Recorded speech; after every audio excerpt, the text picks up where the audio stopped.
Are you tired of navigating a sea of half-done projects? You know, the Legos are half built, the puzzle is half finished, and your child, well, they've already zoomed off to the next shiny thing. If that sounds even a little bit familiar, then you are in exactly the right place. We're going to break down why this happens and give you the tools to help your child actually finish what they start. Okay, picture this. You ask your child to clean their room. 10 minutes later, you walk in and it's chaos, right? There are half-built Legos, a puzzle scattered on the floor, maybe one sock has been put away, and your child is now completely absorbed in drawing a comic book. It's a scene of a dozen starts and 0 finishes. And for you, as a parent, it can be so frustrating. But here's the thing, and this is a total game changer. This is almost never about defiance. It's not about them being lazy. What we see as a won't do problem is almost always a can't do yet situation. And it's rooted not in their attitude, but in their amazing, still developing brain. To really get this, we need to take a peek inside your child's brain and meet its CEO. The only catch? That CEO is kind of like an intern right now, still learning all the ropes. So this CEO is really a set of skills we call executive functions. These are the mental muscles that help us do things like start a task, manage our time, organize the steps, and see a project all the way to the end. But here's the kicker. We aren't born with these skills fully formed. They develop slowly, like all the way into our mid-20s. Now this chart, this can be life-changing for a parent. A good rule of thumb is that a kid can usually focus for about 2 to 3 minutes for every year of their age. So when we ask a 4-year-old to clean their room for 30 minutes straight, well, it's just not realistic. We're basically setting both of us up for a battle.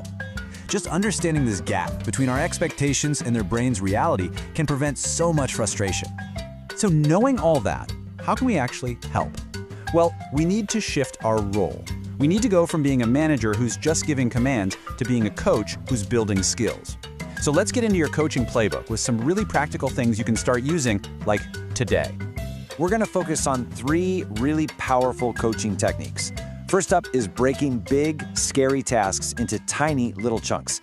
Second, we're going to make those tasks visible. And third, we're going to teach them how to think about their own process with a super simple cycle. Let's be real, the phrase clean your room is huge. For a kid's brain, it's so abstract and overwhelming, it just kind of shuts down. It doesn't know where to start, so it doesn't. But when we chunk it down, we give the brain a clear, achievable first step. Instead of one giant task, it becomes a series of small wins. That simple switch from clean your room to, hey, first, let's just put all the books on the shelf, makes starting 1,000,000 times easier.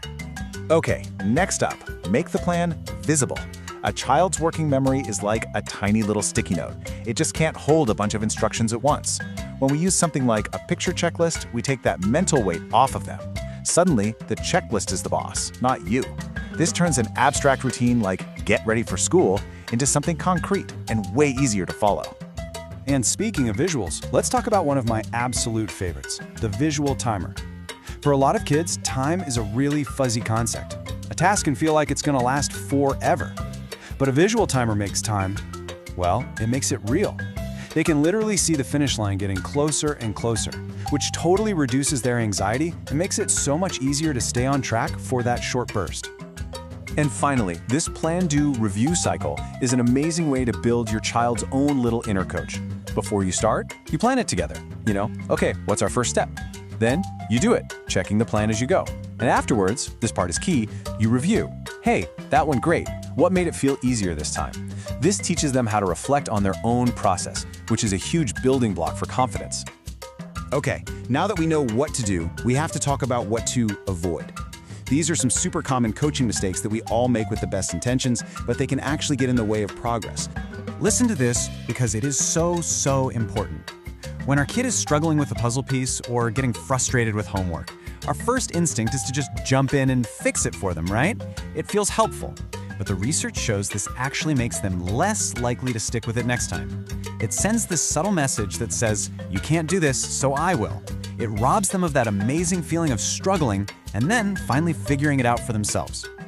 So our goal is to step back instead of taking over. And remember, nagging with verbal reminders over and over, it just becomes background noise. A visual aid will always work better. And when they do finish something, praise the effort, not just the finished product. Saying, wow, I saw how hard you worked on that, builds a totally different mindset. And most of all, just be patient. This is a marathon, not a sprint. You are their coach, and you're slowly building them up for life.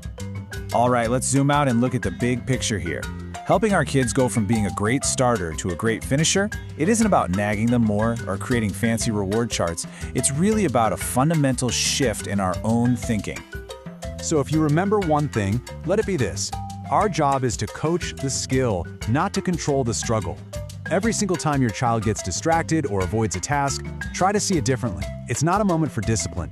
It's an opportunity for coaching. You are literally helping them build the internal wiring for focus and persistence that will serve them for their entire lives. So I'll leave you with this question. Just for a moment, forget about the perfectly clean room or the finished homework packet. What is the first tiny, manageable, small win you can help your child achieve today?